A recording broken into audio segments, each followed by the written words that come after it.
Most people think that confidence comes after success, but in reality, it's what you do before you feel ready that makes you unstoppable. Hey everybody, my name is Gabe the Painter, and today I want to do a little bit of a portrait on some watercolor paper. Today I want to do a little bit of mixed media, so a little bit of watercolor, a little bit of Prismacolor, and in the process, I also want to talk to you guys a little bit about confidence and some things that I'm learning as a young and new business owner, so many other things. But first, before we do anything, let's get into a piece right now so you guys have something to watch while I just ramble on. Today we are going to be creating a Tyler Durden piece from the movie Fight Club. If you guys ever seen it, it's awesome. I'm sure we could talk plenty about that in the comments below. But in the process, we're gonna start with a little bit of a sketch, which I've already done all that for you. And then on top, we're gonna go in with a little bit of watercolor. So basically painting it like you would paint any other painting.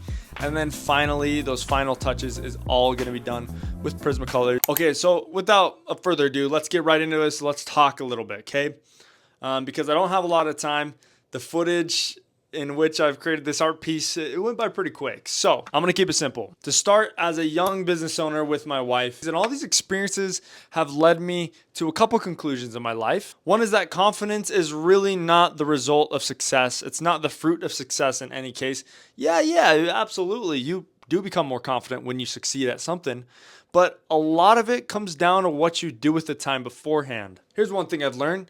Running a business makes a lot more money, but it's not always fair. And I mean a lot of things by that. Like, for example, you got to put up with responsibilities that you do not expect. And you have to show up for work every single day. You can't skip a day if you run the business. And heaven forbid, if you feel like you're lacking confidence one day, it doesn't even matter. No one's going to help you. No one's going to be there to let you cry on their shoulder. Heck, I teach over 300 students and I still don't feel confident. But I show up anyways.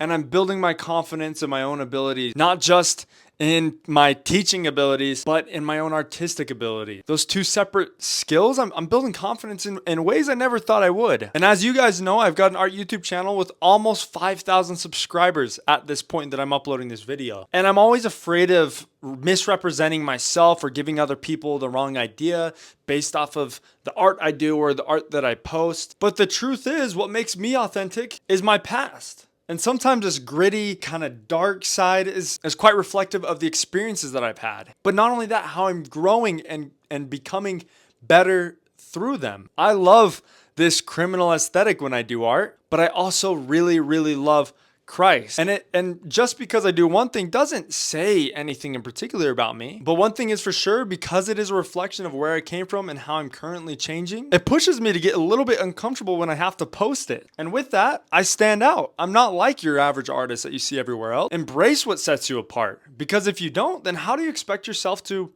become comfortable with yourself, which is confidence? And because you set yourself apart, you succeed and you will succeed. And because of these hard things, many people will start, but very few will ever finish. So show up for yourself until you prove yourself to you, or maybe to your company, to your employer, to your YouTube channel in my case, or to your spouse. But first, to prove yourself to anyone or anything else, you have to prove yourself to yourself. So do whatever it takes. Eliminate that which subtracts from the time that goes into the equation. How can one remain whole if they're always subtracting from themselves? And what I mean by that is you need to identify habit, addiction, activity, and be honest with yourself. It does you no good to lie to yourself. And then think to yourself, is this even you? And what would others think if you're doing this behind closed doors? What would they think if it were to come out tomorrow that you were doing these things? Remember, what you do in the dark, what you do in private will always be brought to the light. Even if what you do in the dark is not pursuing your dreams, not sharing your talents, sleeping in so that you can't get ahead of your day and actually accomplish the goals that you set yesterday. Confidence doesn't come after you succeed. It comes before you think that you're ready. My name is Gabe the Painter. Hope you guys enjoyed this. Actually, I feel like this piece turned out really cool. And funny enough, this was one of those pieces as I was working on it. I hated it. I was like, I keep messing up. I'm ruining all the proportions. This is looking terrible. It is looking so off. But as I just started to pursue it and continue to go, my confidence was strengthened. I was able to start seeing things from a different perspective. And I was able to start making adjustments. And ultimately, it became my favorite piece at the end of the day. And every single day, I feel excited about every new thing that I'm doing. And that's a pretty good sign that you're doing it right. If you guys enjoyed this video, please like, comment, and subscribe, and hit that bell icon so you don't miss any of my future videos. I'm posting every single day in August if you haven't heard, and I'll see you tomorrow.